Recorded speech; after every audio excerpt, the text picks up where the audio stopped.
ونستعينه ونستغفره ونؤمن به ونتوكل عليه ونعوذ بالله من شرور أنفسنا ومن سيئات أعمالنا.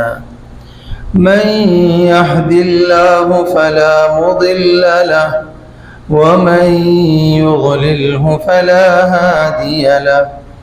ونشهد أن لا إله إلا الله وحده لا شريك له.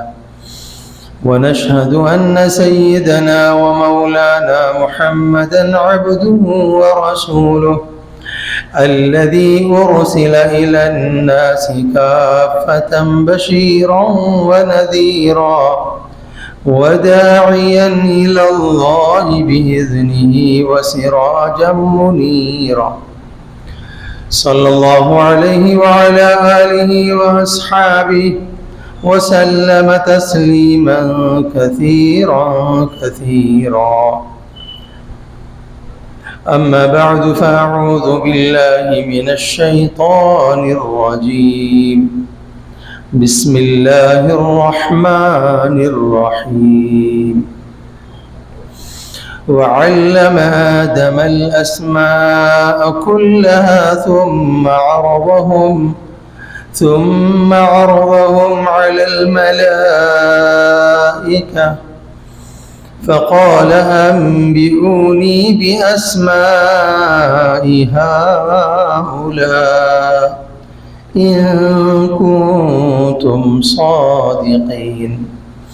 قالوا سبحانك لا علم لنا إلا ما علمتنا إنك أنت العليم الحكيم. قال يا آدم أنبئهم بأسمائهم. فلما أنبأهم بأسمائهم قال ألم أقل لكم إني أعلم غيب السماوات والأرض وأعلم ما تبدون وما كنتم تكتمون. صدق الله العظيم. محترم